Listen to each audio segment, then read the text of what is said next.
এই উপদেষ্টা পরিষদে যারা দায়িত্ব নিয়েছেন বা উপদেষ্টা হিসেবে আসেন এবং যারা বিপ্লব করেছেন, বিপ্লবের নেতৃত্ব দিয়েছেন, তাদের ফাঁসি এখন সময়ের ব্যাপার। কারণ গতকালকে প্রধানমন্ত্রী শেখ হাসিনা তিনি নিজেই বলেছেন যে আমি এখন পর্যন্ত এই দেশের প্রধানমন্ত্রী, বাংলাদেশের প্রধানমন্ত্রী শেখ হাসিনা। এখন তিনি আসলে কিভাবে প্রধানমন্ত্রী?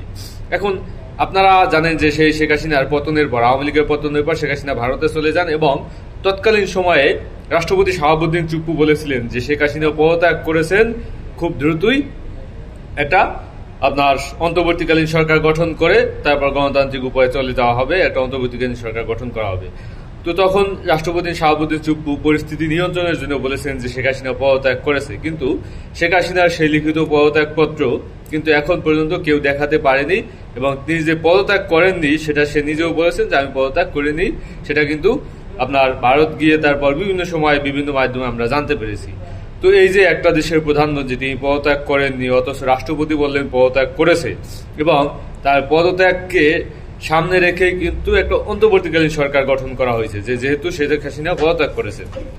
তো দেখেন এখন বিষয়গুলো কতটা গেরাকলে ফাইসে গেছে উপদেষ্টা পরিষদ। তারা এমন একটা সরকার গঠন করছে, অন্তর্বর্তীকালীন সরকার, তার কোনো সাংবিধানিক ভিত্তি নেই, এবং সাংবিধানিক ভিত্তি তো নেই, বরঞ্চ আপনার এই যে একটা দেশের প্রধানমন্ত্রী তিনি পদত্যাগ করেননি, সেই মুহূর্তে আইসা তারা সংবিধানকে স্থগিত না করে তারপর তারা সেই সংবিধানের অধীনেই তারপর তারা দায়িত্ব নিয়েছেন।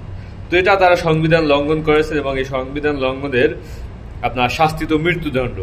তো সেই ক্ষেত্রে দেখা যাইতেছে যে এখন পর্যন্ত যেহেতু তারা আপনার সংবিধান স্পষ্ট করে লেখা আছে, বিভিন্ন কিছু লেখা আছে, যেমন বঙ্গবন্ধু শেখ মুজিবুর রহমানের ছবি থাকতে হইবে বিভিন্ন প্রতিষ্ঠানে, সরকারি প্রতিষ্ঠানে, বহির্রাষ্ট্রের প্রতিষ্ঠানে, তো বিভিন্ন রাষ্ট্রদূতে, তো বিভিন্ন হাইকমিশনার, তো সেই জায়গায় তারা সব ছবিগুলা বঙ্গবন্ধু শেখ মুজিবুর রহমানের ছবি নামিয়ে ফেলেছে এবং বিভিন্ন শিক্ষা প্রতিষ্ঠান থেকেও তারা নামিয়ে নিছে।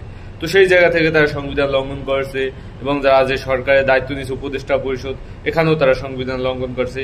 তো বিভিন্ন জায়গায় তারা পরতে পরতে সংবিধান লঙ্ঘন করছে, অথচ তারা আবার এই সংবিধানের অধীনে শপথ নিয়েছে এই সংবিধানকে তারা সমুন্নত রাখবে বলেছে। এবং পরবর্তীতে আমরা দেখলাম যে একটা আপনার বিচার বিভাগ থেকে, হাইকোর্ট থেকে একটা রায় নিয়ে এসে তারপর তারা সেই রায় অনুযায়ী তারা দেশ পরিচালনা করতেছে, যে তাদেরকে বৈধতা দেওয়া হয়েছে। তো এই বৈধতা আসলে কিভাবে কতক্ষণ থাকবে?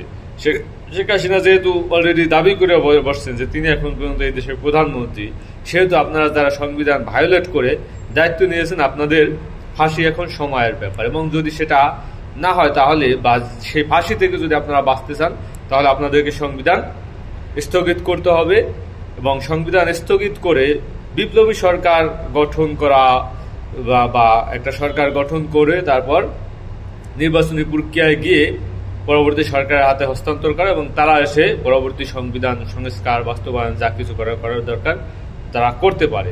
এখন এই ডক্টর ইউনূস সরকারের উপদেষ্টা পরিষদের ভিতরে যে দৌড়ঝাঁপ শুরু হয়ে গেছে, যে বিএনপির সাথে তাদের এখন গলায় গলায় পীড়িত, সেই গলায় গলায় পীড়িত কি কারণে এখন অন্তত আমাদের কাছে স্পষ্ট হয়ে গেছে যে ডক্টর ইউনূস সরকার এখন সেই ব্যক্তি চাইতেছে যে কোনো মূল্যে তারা এখন পরবর্তী সরকার এসে যে তাদেরকে বৈধতা দিবে, তাদেরকে ফাঁসি দিবে না, এই জায়গা থেকে বাঁচার জন্যই এখন ডক্টর ইউনূস সরকারের উপদেষ্টাদের সাথে, উপদেষ্টা পরিষদের সাথে তারা এখন এনসিপি জামাতকে ছেড়ে এখন বিএনপির ঘাড়ে চেপে উঠে বসেছে যে এখন আমাকে বাঁচাও বাঁচাও।